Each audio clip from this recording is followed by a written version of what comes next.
நான் சமீபத்தில் படித்த எனக்கு பிடித்த ஒன்றை இன்று உங்களோடு பகிர்ந்து கொள்ள விரும்புகிறேன். ஒரு கட்டிடத்தில் சிற்பி ஒருவர் சிலையை செதுக்கிக் கொண்டிருக்கிறார்.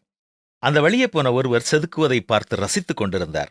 அருகில் இன்னொரு சிலை இப்பொழுது செதுக்கும் சிலையைப் போலவே இருப்பதை பார்த்து, ஏன் 2 சிலைகளை செதுக்கிக் கொண்டிருக்கிறீர்கள்? உங்களிடம் 2ஐயும் செதுக்கச் சொன்னார்களா என்று கேட்டார்.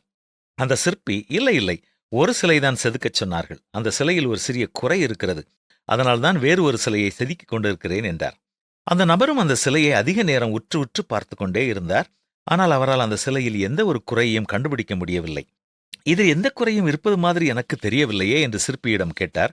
உடனே சிற்பி, சிலையை நான் முழுவதும் முடித்து விட்டேன். கடைசி நேரத்தில் சின்னதாக ஒரு கீறல் விழுந்துவிட்டது. சிலையின் மூக்கு பகுதியில் நன்றாக உற்று பாருங்கள், தெரியும் என்று சொன்னார்.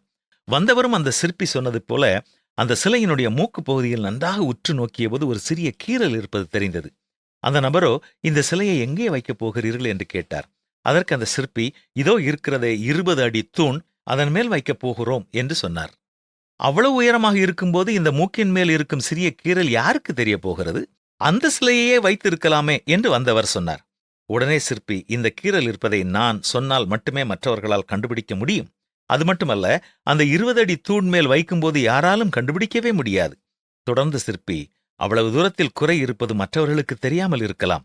ஆனால் 20 அடி அல்ல, 200 அடி உயரத்தில் இந்த சிலையை வைத்தாலும் அதிலுள்ள குறை எனக்கு நன்றாக தெரியுமே என்று சொல்லிவிட்டு தன்னுடைய வேலையை தொடர ஆரம்பித்தார்.